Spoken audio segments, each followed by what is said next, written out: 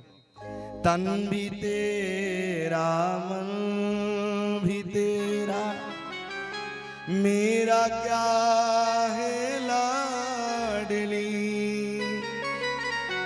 तेरा तुझको सौंपती हूँ राधा रानी आपको।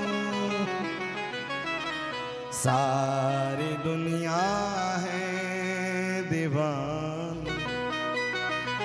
सुखदेव जी को सुदामा जी की याद आ गई और जैसे ही सुदामा जी महाराज की याद आई, भैया सुदामा जी के नामों को नहीं गाया है।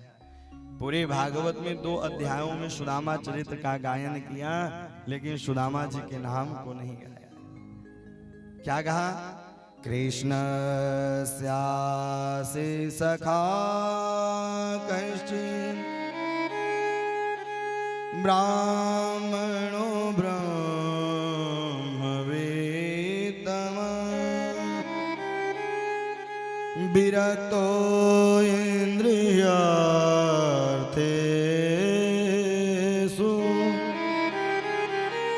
प्रशान्तात्मा जितेन्द्रिय।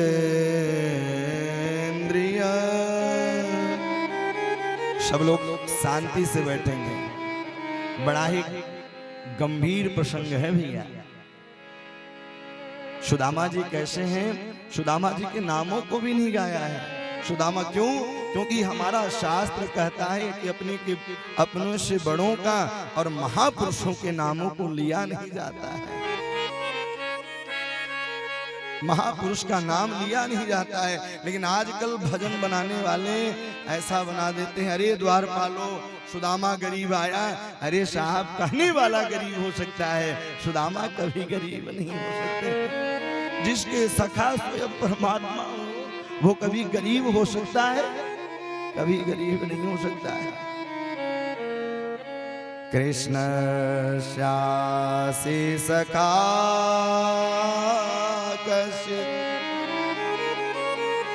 ब्राह्मणो ब्रह्मवेत्तम विरक्तो इन्द्रियार्थेषु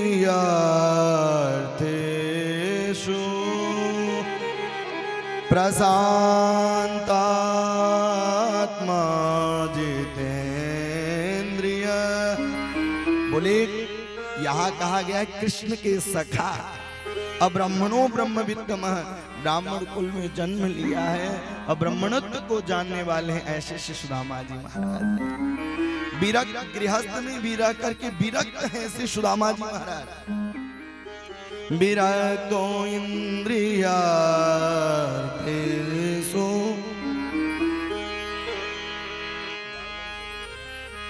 विरक्तो इंद्रियार्थेषु, गृहस्थ में भी रह करके वह विरक्त है। इंद्रियों को जो जीत लिया है वही सुदामा है। विरक्तो इंद्रियार्थेषु प्रशांत आत्मा जितेंद्रिय है। अगर परमात्मा मुझे जितना दिया है उतने में ही खुश रहना चाहिए। एक सज्जन सोच रहे थे कि हमारे पास पादुका नहीं है, लेकिन वो जब बाजार में पादुका लेने के लिए जा रहे थे तो उधर से आते हुए दिखाई दिया कि एक व्यक्ति के पांव ही नहीं है। इतना देख करके वह सज्जन के नेत्र सजल हो गए, मानो कि जितना मिला है यह प्रभु की कृपा से मिला है। इसलिए प्रभु के चरणों में समर्पित कर देना चाहिए। धनी कौन है? बोले जब आवे संतोष धन,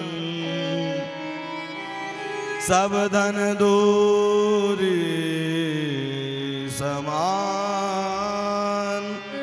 जब आवे संतोष धन, सब धन दूरी समान। जीवन में संतोष धन है तो सब कुछ मिल गया। अगर जीवन में संतोष नहीं है तो लाख आपके पास करोड़ों की संपत्ति हो, लेकिन वह सारी संपत्ति बेकार है। सारी संपत्ति बेकार है। पहले धनी कौन होते थे? बोले गोधन गोधन बाज धन और रतन धन खान, जब आवे संतोष धन सब धन दूरी समान। जीवन में संतोष धन है तो सब कुछ आपको मिल जाएगा। अगर संतोष नहीं है तो आपके पास करोड़ों होते हुए भी आप दरिद्र ही रह पाएंगे। एक राजा थे और वह 3 राज्य के राजा थे और चौथे राज्य के लिए चढ़ाई करने के लिए जा रहे थे। मार्ग में एक महात्मा जी मिले और महात्मा जी मिलते ही बोले, राजन कहाँ जा रहे हो? बोले, दूसरे राज्य में चढ़ाई करने के लिए जा रहा हूँ। बोले, आपके पास 3 राज्य है, चौथे राज्य के लिए जा रहे हो? बोले, आप जैसा भिखारी हमने कहीं नहीं देखा। और अपने कमंडलू से 2 कौड़ी निकाला, उनको दे दिया। क्योंकि जितने भी शिष्य थे महात्मा जी के, बोले कि जो अत्यंत गरीब होगा उसी को मैं यह कौड़ी दूंगा। तो जरूरी नहीं है कि धनवान होने के बाद व्यक्ति गरीब न हो। अगर वह धनवान है, जीवन में संतोष धन नहीं है, तो यह जीवन भी बेकार है। यह जीवन बेकार है। जितना मिला है प्रभु के कृपा से उतने में ही हमें संतुष्टित रहना चाहिए, संतोष करना चाहिए। पड़ोसी की देख करके भैया कभी नहीं चले। फला व्यक्ति ने 9 लखा हार लिया है, हम भी 9 लखा हार लेंगे। आप चाहे जहां से लाओ, नहीं, किसी को टेंशन नहीं देना चाहिए, किसी को सताना नहीं चाहिए। आज सुदामा जी महाराज की पत्नी का नाम सुशीला था। जैसा नाम वैसा गुण। 4 पुत्र थे और 1 दिन 2 दिन 4 दिन 10 दिन व्यतीत हो जाते, लेकिन भैया वो 5 घरों में ही जाते। जो मिल जाता उसी को लाते, बनाते, खाते और 11वें घर नहीं जाया करते थे। आज धीरे धीरे 3रा दिन व्यतीत हो गया, कहीं उन्हें भिक्षा भी नहीं मिली। और जैसे भिक्षा नहीं मिली, घर लौट करके आए, आज अर्धरात्रि हो गई। और जैसे ही अर्धरात्रि हुई, उसी समय सुशीला इंतजार में बैठी हुई थी और पुत्र कह करके सो गए थे कि मैया मुझको भूख लगी है, मैया मुझको भूख लगी है। और इस संसार में परमात्मा से यही मनाओ, भैया सब कुछ देना, लेकिन गरीबी किसी को मत देना है? लोग गरीबी में हंसा करते हैं। हे प्रभु सब कुछ देना, पुत्र नहीं दोगे चलेगा, संतान सुख नहीं होगा चलेगा, लेकिन गरीबी किसी को मत देना। अगर किसी के पास गरीबी हो जाती है तो भैया उसको आस पड़ोस समाज यहाँ तक के लोग भुलाते भी नहीं हैं। अरे ये आएगा। धनवान वाले के तो दोस्त अनेक हो जाते हैं, मित्र अनेक हो जाते हैं, लेकिन जो धन से हीन रहता है, गरीब रहता है, उसके साथी कोई नहीं रहते। जब आपके पास करोड़ों की संपत्ति रहेगी तो लाख मित्र होंगे, और जिस दिन आपके पास नहीं रहेगा तो कोई खड़ा भी नहीं होगा। इसलिए प्रभु से यही प्रार्थना करना चाहिए कि सब लोग सुखी रहें। सुशीला धैर्य धारण करा रही है। धीरज रखो आवत हुई है, पिताजी तुम्हारे रो रो के कहते सुदामा की नारी। रोते हुए अंतरात्मा से रुदन कर रही है और रो रो करके बार बार प्रभु को याद कर रही है। हे प्रभु, इस दुखियारिन पर आपने इतनी बड़ी विपदा क्यों डाली है? एक बात कहूं, माँ बाप स्वयं भूखे रह सकते हैं, लेकिन माँ बाप के पास बालक अगर हो, अगर वह भूखा रहे तो माँ बाप बड़े चिंतित होते हैं। भले बेटों के पास हो, माँ बाप भूखे लेटे रहे, लेकिन अगर दो बेटे हैं, माँ बाप है, तो वो कभी भूखे नहीं देख सकते अपने बालकों, कभी भी अपने बालकों को भूखे नहीं देख सकते। धन्य रे आज का समाज, आज के लोग माँ बाप को धक्का मार के घर से निकाल देते। एक बात बताऊं, कभी भी अपशब्द नहीं कहना चाहिए, क्योंकि वह देवता है हमारे।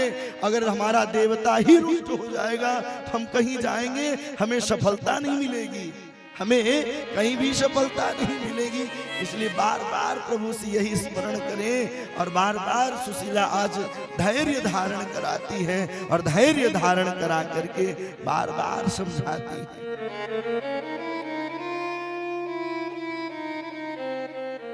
फटी तल की साड़ी, खुली सिर की चोटी,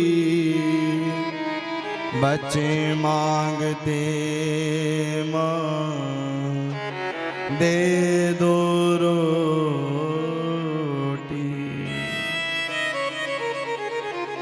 बालक मांगते मांगते अब अर्धरात्रि हो गई, और लेकिन जब भूख लगी हो ना तो नींद भी नहीं आती। अगर भूख लगी हो तो नींद नहीं आती है, और वह धीरे धीरे 11 बज गए, 12 बज गए, अब सो गए। धैर्य की एक सीमा होती है। सुदामा जी लौट करके आए, अब भगवान से देखा नहीं गया। आज भगवान ब्राह्मण का भेष बनाए हैं, और ब्राह्मण का भेष बना करके पहुंच गए, और बोले भवद भिक्षाम देहि, भवद भिक्षाम देहि। इतना कहना था कि आज मैया सुशीला के नेत्र सजल हुए, और रोते हुए कहने लगी, अरे मेरे यहाँ सूदक लगा हुआ है, मेरे यहाँ सूदक है। श्री द्वारिकाधीश जो ब्राह्मण के भेष में आए थे, अरे किस बात का सूदक है? बोले मेरे यहाँ दरिद्री कन्या का जन्म हुआ है, इसलिए सूदक लगा हुआ है। दरिद्री कन्या का जन्म हुआ है। और आज सुशीला इसलिए रुदन कर रही है कि कोई मेरे द्वार पर ब्राह्मण आया है, और वह ब्राह्मण बिना जल के, बिना अन्न के चला जा रहा है। इससे बड़ा दुर्भाग्य मेरा क्या होगा। अगर मेरे द्वार पर कोई आए, उसका सम्मान करना चाहिए। अतिथि आए, सम्मान करना चाहिए। संत महात्मा आए, सम्मान करना चाहिए। गुरु आए, सम्मान करना चाहिए। इतना कह करके उन्होंने, श्री द्वारिकाधीश ने कहा, अरे आपके स्वामी जी के सखा श्री द्वारिकाधीश हैं, वो वहां क्यों नहीं चले जाते, वहां कुछ मिल जाएगा। इतना कह करके भगवान वहां से चले गए। एक बात कहूं, भगवान जानते थे कि यह जीवन अपना सुदामा व्यतीत कर देगा, लेकिन मेरे यहाँ कभी मांगने को उद्देश्य नहीं आएगा। मेरे यहाँ कभी मांगने से उद्देश्य, मानो किस कथा से शिक्षा यही मिलती है कि संसार वालों से क्या मांगना है। जब परमात्मा का हम भजन करेंगे तो परमात्मा स्वयं कृपा करके भंडार भर देंगे, स्वयं भंडार भर देंगे। सुदामा जी महाराज चलते जा रहे हैं। अब सुदामा जी महाराज जैसे ही आए घर पर चल के, मैया सुशीला ने कहा, अरे आपके सखा श्री द्वारिकाधीश है, आज तक आपने बताया नहीं, आज तक आपने कभी एक बार भी चर्चा नहीं की। अरे मेरा मित्र तो है, लेकिन शास्त्र कहता है कि मित्र के यहाँ जाओ, देवालय में जाओ, सत्संग में जाओ, कुछ लेके जाना चाहिए, लेकिन मैं मांगने नहीं जाऊंगा। तब यहाँ सुशीला कहती हैं, आयं हे परमोला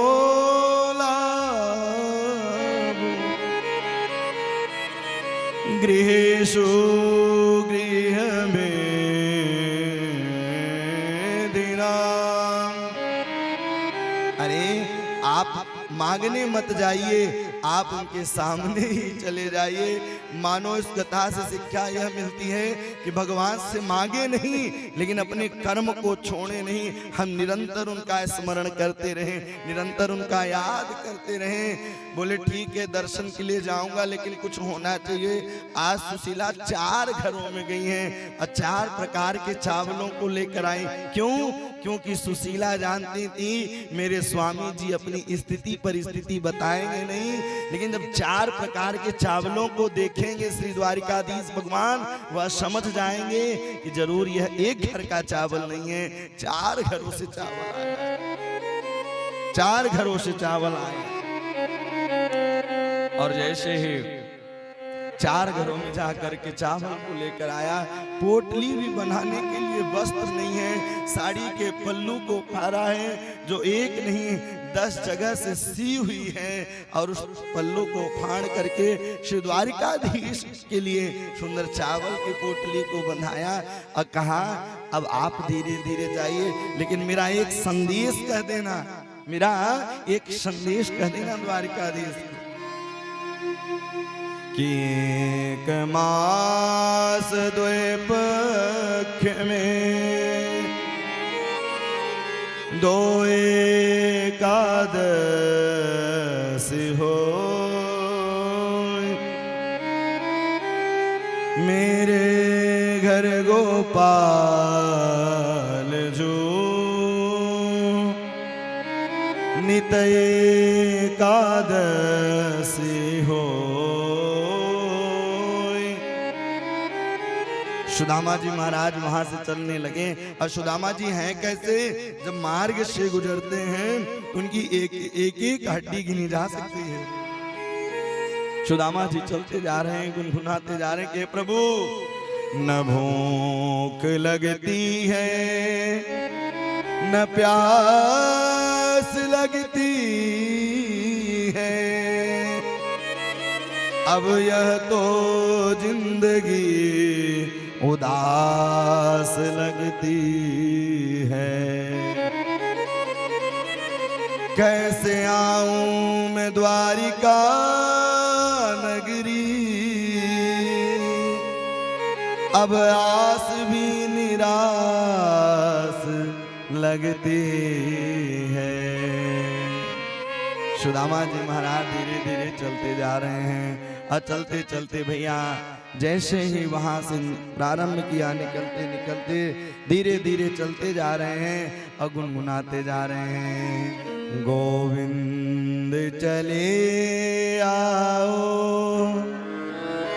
गोपाल चले आओ,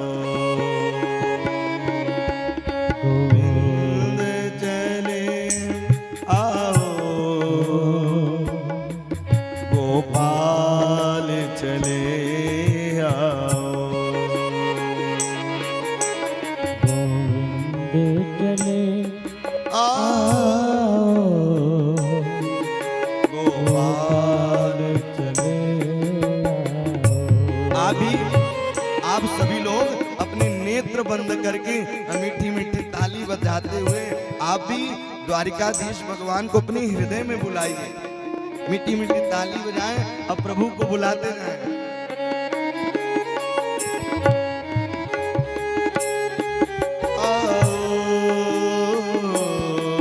गोपाल चले आओ,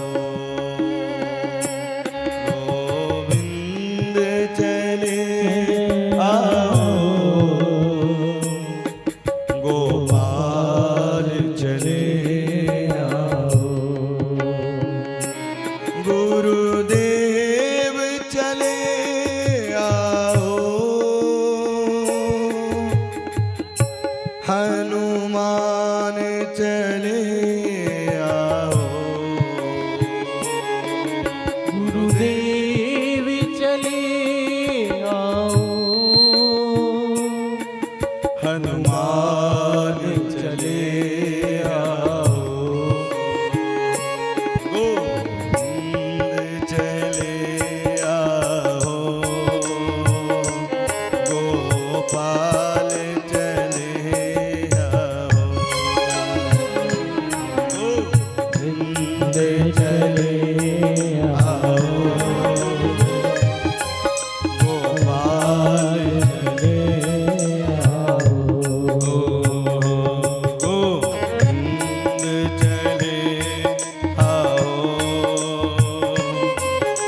लोग भी भगवान को बुलाना चाहते हैं, अपने घर में अगर बुलाना चाहते हैं तो मीठी मीठी तालियों की सेवा करते हैं। हरि हरि।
सुदामा जी महाराज चलते जा रहे हैं और गुनगुनाते जा रहे हैं। धीरे धीरे चलते चलते जैसे ही पहुंचे हैं श्री एक नदी दिखाई दी, और जैसे ही नदी दिखाई दी उस नदी के पास पहुंचे हैं। और जैसे ही नदी के पास पहुंचे तो वहां आज भगवान स्वयं केवट का रूप बना करके आए हैं। और स्वयं केवट के रूप बना करके बोले कोई उस पार चलेगा, कोई उस पार चलेगा। सुदामा जी बड़े संकोच मन से कहा है, बड़े संकोच से बोले अरे अरे मैं चलूंगा लेकिन मेरे पास कुछ है नहीं, क्योंकि गरीब व्यक्ति की पूंछ कहीं नहीं होती है, कहीं उसको न आगे बैठाया जाता है न उसको आगे किया जाता है। बार बार रुदन कर रहे हैं, बार बार याद कर रहे हैं। बोले चलूंगा लेकिन मेरे पास कुछ है नहीं। उसी समय श्री द्वारिकाधीश कह रहे हैं अरे जो आपके पास है वो किसी के पास है, जो आपके पास है वो किसी के पास नहीं है। हरे राम हरे राम राम राम हरे हरे, हरे राम हरे राम राम राम हरे हरे, हरे राम हरे राम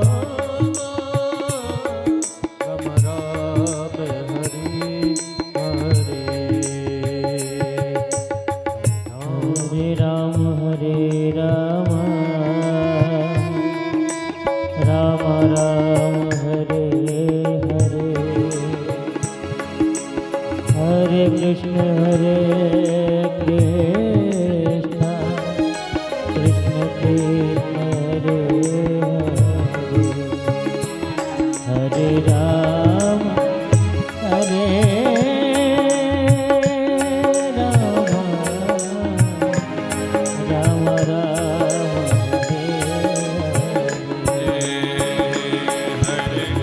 कृष्ण हरे हरे,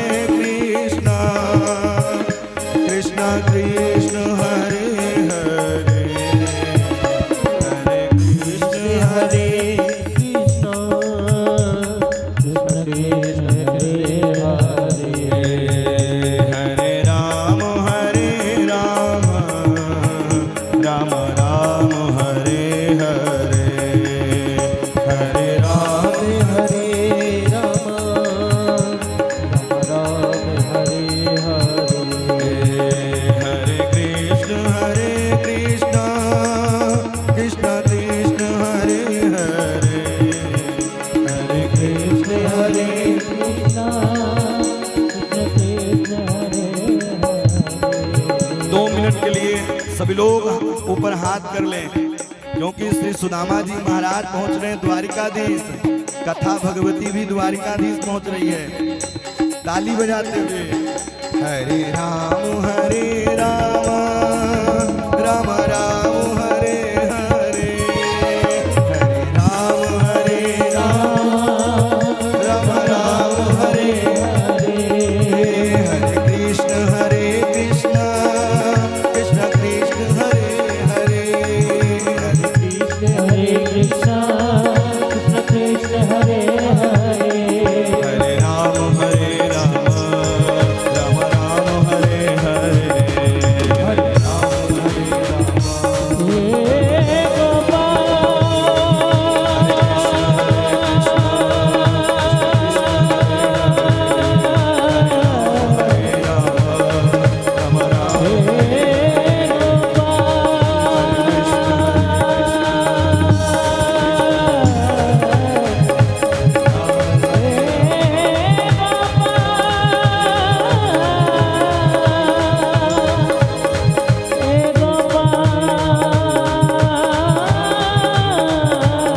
महाराज। जैसे ही सुदामा जी महाराज ने कहा मैं उस पार चलूंगा, मैं उस पार चलूंगा, बोले मैं पार तो चलूंगा, मेरे पास कुछ है नहीं, मेरे पास कुछ भी नहीं है। बोले जो आपके पास है वो किसी के पास नहीं है, वो किसी के पास भी नहीं है। द्वारिकाधीश जैसे ही नदी को पार किया है, एक पीपल के वृक्ष के नीचे बैठे और योग माया के द्वारा वह द्वारिकापुरी ही पहुंच गए। बोले सरकार मेरे बस की बात नहीं है कि मैं द्वारिका पहुंच जाऊं, आपका दर्शन कर लूं, मेरे बस की बात नहीं है। न भूख लगती है न प्यास लगती है, कैसे आऊं मैं द्वारिकाधीश नगरी, अब आस भी निराश लगती है। हे द्वारिकाधीश मैं कैसे आऊं, अब आस निराश लगती है, आपकी मर्जी हो तो मुझे बुला लीजिए। योग माया के द्वारा द्वारिकापुरी पहुंच गए। द्वार पर जय और विजय खड़े हुए थे। अरे सुदामा जी महाराज पूछने लगे द्वारिकापुरी कितनी दूर है? बोले आप द्वारिकापुरी में ही हैं। बोले कन्हैया का घर कौन सा है? बोले नहीं नहीं ऐसे नाम नहीं लिया जाता, श्री श्री 1008 राजाधिराज महाराज श्री द्वारिकाधीश भगवान। बोले मेरा तो बचपन का यार है, मोते तो भैया कृष्ण कहवे बने, मोते इतना बड़ो नाम लेते नाई बने, इतना बड़ा नाम मैं नहीं ले सकता हूँ। लेकिन द्वारपाल जा करके अब बताया है, अरे आज तक ऐसा कोई आया ही नहीं, ऐसा एक व्यक्ति आया है। श्री नरोत्तम दास जी कहते हैं किसी से पगान जगातन पे, प्रभु जान को आई बसे कहीं ग्रामा, धोती फटी सिलते लुपटी, हर उपाय उपासन की नहीं सामा। द्वार खड़ो दुज दुर्बल, एक रहो चकिसो वसुधा अभिरामा, पूछत दीन दयाल को धाम, बतावत आपनु नाम सुनाम। इतना सुना था कि सुनते ही श्री द्वारिकाधीश भगवान वहां से उठे। आज बिना पादुका की ही आज उनकी पीताम्बरी नीचे गिर गई और वहां से दौड़ लगा दी और दौड़ करके श्री सुदामा जी महाराज को मानो कि उनकी पीताम्बरी नीचे गिर गई। क्योंकि भगवान कोई अचानक कार्य करते हैं तो पृथ्वी भी प्रलय कालीन हो जाती है, इसलिए वह पीताम्बरी नीचे गिर करके पृथ्वी को धैर्य धारण करा रही थी। अरे अरे आप अभी भयभीत मत होना, आप अभी भयभीत मत होना, मेरा सखा आया है। इतना सुनते ही ललिता विशाखा जामवती नग्नजटी लक्ष्मणा सुरतकीर्ति भद्रा सब लोग पीछे पीछे, अनिरुद्ध प्रद्युम्न शंभ इत्यादि पीछे पीछे दौड़ने लगे। और दौड़ते दौड़ते एक डेहली पार की, दूसरी डेहली पार की, तीसरी डेहली पार की, चौथी डेहली पार की और पांचवी डेहली के पास जाकर के हृदय से लगा लिया। और जैसे ही हृदय से लगाया है सुदामा जी महाराज को हृदय से लगाया। बोल भक्त वत्सल भगवान की। भैया आप भावा गौतमान से बीएल पटेल जी जो 7 जनवरी से 13 जनवरी तक कथा होने वाली है, तो मुख्य रूप से आप ही आयोजक हैं। इनके लिए जोरदार तालियों से स्वागत करें। भक्त वत्सल भगवान की। इस प्रकार से सुदामा जी महाराज को देखा देखते हैं ऐसे बेहाल बेबाइन सो पग कंटक जाल लगे पुन जोए। हाय महा दुख पाए सखा तुम आए ते न किते दिन खोए। देख सुदामा की दीन दशा करुणा करके करुणा निधि रोए। पानी परात को हाथ छुयो नहीं नैनन के जल सो पग दो। वही दशा है जब राम जी 14 वर्ष पूर्ण करके आए, बिना पादुका के वन वन में भटक रहे थे। और जानकी जी जब उनके चरणों के कांटे को निकालने लगी, बोले नहीं यह कांटे अभी नहीं निकलेंगे। और भैया अयोध्या भी पहुंच गए तब भी राम जी ने कांटे नहीं निकाला। और आज जब उनके मित्र और भक्त पर आपदा पड़ी तो राम जी स्वयं द्वारिकाधीश बन करके कंटक निकाल रहे हैं।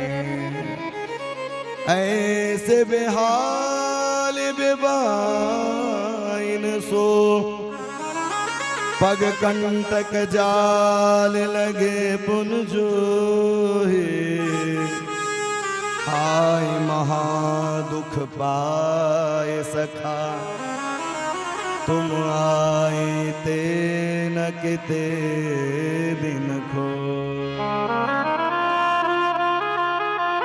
भगवान के नेत्रों से अश्रुबिंदु प्रवाहित होने लगी और जैसे ही अश्रुबिंदु प्रवाहित होने लगी झर झर झर झर झर झर झर रुक्मिणी को आदेश दे रहे हैं, अरे अरे जाओ स्वर्ण के पात्र में सुंदर जल लेकर के आओ।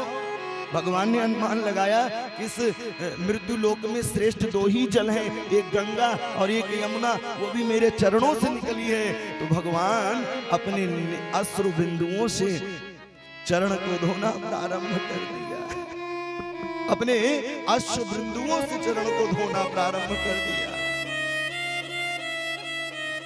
पानी परात को हाथ छू नहीं नैनन के जल सो पग धोयो। आज उनके चरणन को धोया है। पुराने जमाने में जब संत महात्मा घर में आते थे उनके सुंदर चरणों को धोया जाया करता था। फिर इसके बाद अपने घरों पर उसका चिंतन कराया करते थे। क्यों?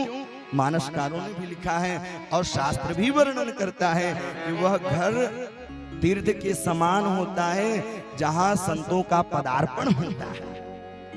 जहां गुरु महाराज ब्राह्मण देवता आते हैं वह घर भी तीर्थ के समान हो जाता है। कि जागर चरण संत के आवे,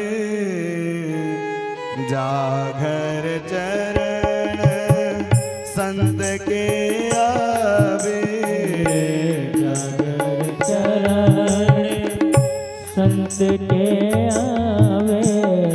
वाघर सब संपत्ति चली आवे, वाघर सब संपत्ति चली आवे, वाघर सब संपत्ति चली आवे, वाघर सब संपत्ति चली आवे।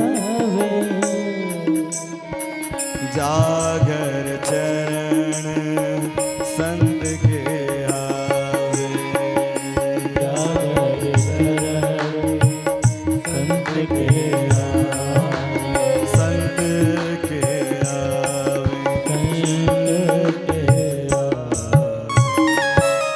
जहां ब्राह्मणों का पदार्पण हो जाए वह तीर्थ के समान ही घर हो जाता है। अब इस प्रकार से सुदामा जी महाराज का जिस गद्दी पर श्री द्वारिकाधीश बैठते थे उस गद्दी पर सुंदर विराजमान किया है और वहां बैठा करके सुंदर धूप दीप नैवेद्य खूब दिखाया, 56 प्रकार के व्यंजन रखे। बोले लाला मैं 2 शाम खाऊं, 2 टुक्कर सुबह खाऊं, 36 प्रकार की भोजन करूंगो तो 36 प्रकार की बुद्धि हो जाएगी। इसलिए 2 टिक्कर सुबह 2 टिक्कर शाम को। मानो कि एक संकेत यह भी है कि बालक भूखे होंगे, मैं सुशीला भूखी होंगी, हमने यहाँ 56 प्रकार का व्यंजन पाऊं, लेकिन खूब धूप दीप पूजन किया है। और अब धीरे धीरे आपस में वार्तालाप होने लगी।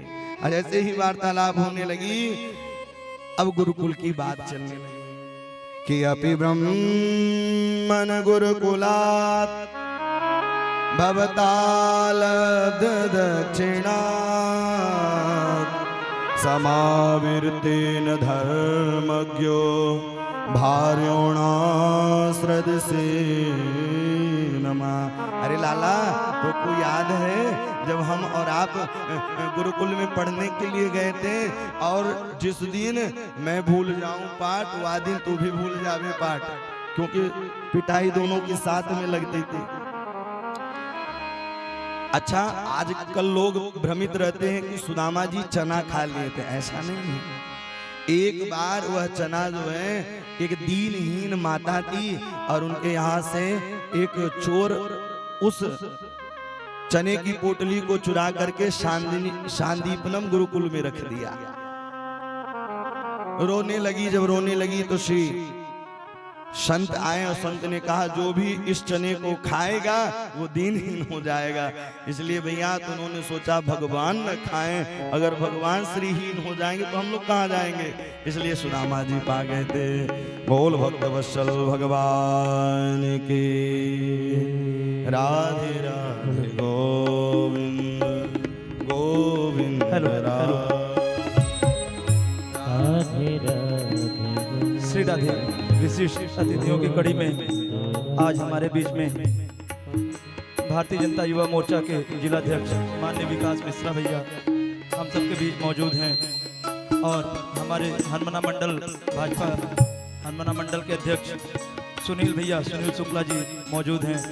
हमारे श्रीधर प्यासी जी वरिष्ठ कांग्रेस नेता, आपके क्षेत्रीय नेता श्री मनोज सोनी जी जनपद सदस्य खटखरी के, आनंद मिश्रा जी मिसिरगमा सरपंच, अंकित तिवारी युवा भाजपा नेता हैं और हरिराम मिश्रा जी भागवत पांडे जो हमारे ग्राम पंचायत राजाधो में सचिव हैं। मैं समस्त कमेटी की ओर से आप सभी का हार्दिक स्वागत वंदन अभिनंदन करता हूं। तालियों की जोरदार करतल ध्वनि से एक बार स्वागत करें। मैं विकास भैया से एक बार आग्रह करूंगा मुख्य जिन वरिष्ठ अतिथियों का, और हमारे बीच में बीएल भैया, बीएल पटेल ढाबा गौतमान, जिनकी आगामी महाराज जी की आगामी कथा बीएल भैया के यहाँ ही है, प्रमुख आयोजक हैं बीएल भैया। मैं हमारे विशिष्ट अतिथियों से आग्रह करूंगा कि आप क्रमशः मंच पर आकर महाराज श्री से आशीर्वाद प्राप्त करें। माननीय विकास भैया जी, सुनील भैया जी, हमारे मंडल अध्यक्ष पुत्रिका भैया,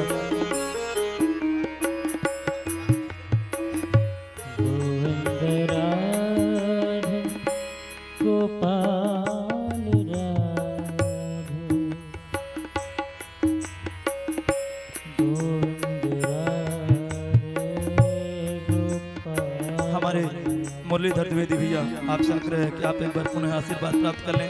प्रदीप भैया हमारे भारतीय जनता युवा मोर्चा खटखरी मंडल के अध्यक्ष, आनंद भैया सरपंच मिसिरगमा,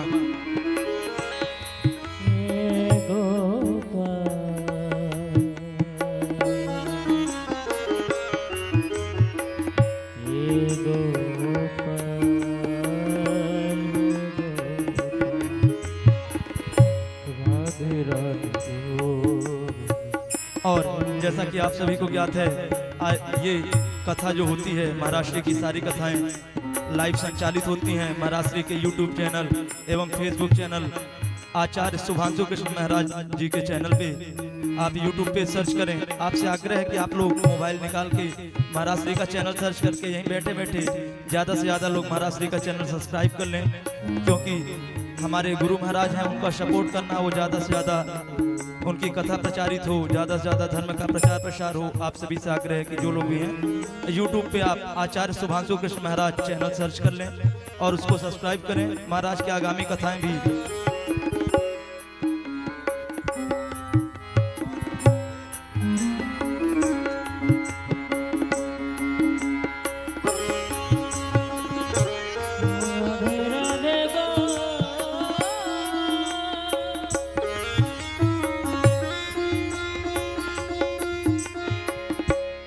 फेसबुक में आप लोग सर्च करेंगे आचार्य शुभांशु कृष्ण जी महाराज, और यूट्यूब पे भी आचार्य शुभांशु कृष्ण जी महाराज। आप आगामी दिवस की कथाएं जो हैं उनकी जानकारी एवं आगामी दिवस की कथाओं में ऑनलाइन सम्मिलित हो सकते हैं। आपसे आग्रह है कि आप लोग ज़्यादा से ज़्यादा यूट्यूब चैनल पे महाराज का समर्थन करें, ताकि महाराज द्वारा दिए जा रहे धर्म ज्ञान का प्रचार ज़्यादा से ज़्यादा और ज़्यादा से ज़्यादा लोगों तक पहुँच सके। बहुत बहुत धन्यवाद। राधे राधे। राधे राधे गोविंद राधे राधे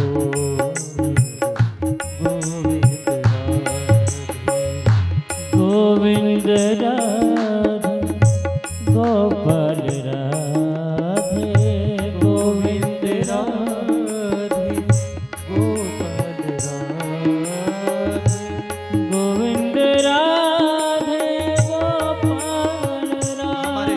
हरिराम मिश्रा भगत भैया, आपसे आग्रह है आप महाराज श्री का मंचा सिंह पूज्य गुरुदेव के आशीर्वाद प्राप्त करें। कृपया स्टेज पे आके हरिराम मिश्रा भगत भैया।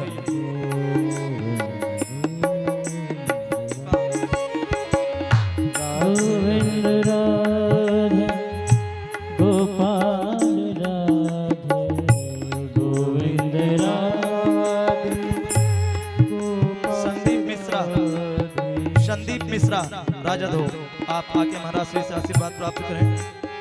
महाराज श्री के प्रिय शिष्य संदीप मिश्रा जहाँ भी हैं, महाराज श्री से स्टेज पे आकर आशीर्वाद प्राप्त करें। राधे राधे गोविंद गोविंद। महाराज श्री के सोशल मीडिया प्रभारी संदीप मिश्रा यूट्यूब का काम देखते हैं, फेसबुक का काम देखते हैं। आपसे आग्रह है कि आप स्टेज पर आकर महाराज श्री का आशीर्वाद प्राप्त करें। राधे राधे गोविंद गोविंद राधे। और आप सभी को एक जानकारी और बता दी जाए कि आज का प्रसाद में 2 तरह के प्रसाद हैं, जिनमें आपको लड्डू के साथ साथ खिचड़ी का भी वितरण है। तो आप उसको एक बार बता दें कि आप 1 बार 2 बार जो भी चाहें खिचड़ी ले सकते हैं, आपको दोनों में प्रसाद प्राप्त होगा। तो सभी भक्तों से आग्रह है कि वो पर्याप्त मात्रा में प्रसाद है, आप लोग 1 बार 2 बार 3 बार जितनी बार चाहें तो प्रसाद प्राप्त कर सकते हैं। वहाँ से जाके कमेटी के मेंबरों से आग्रह है कि आप लोग प्रसाद उपलब्धता में विशेष सहयोग प्रदान करेंगे, ताकि अवश्य रूप से हर व्यक्ति तक, हर भक्त तक ईश्वर का प्रसाद पहुँच पाए।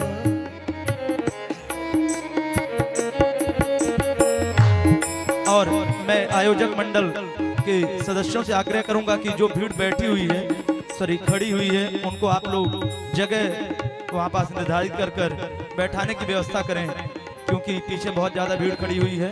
अब व्यवस्थित भीड़ न दिखाई पड़े।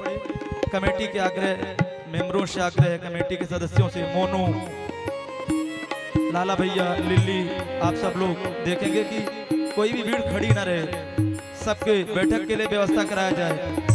आशुतोष गुप्ता जी हमारे बीच में नगर पंचायत अध्यक्ष हनुमना अभी अभी पधारे। आपसे आग्रह है कि आप मंचा सिंह पूज्य गुरुदेव का आशीर्वाद प्राप्त करें। स्टेज पर आकर आशुतोष गुप्ता जी नगर अध्यक्ष हनुमना।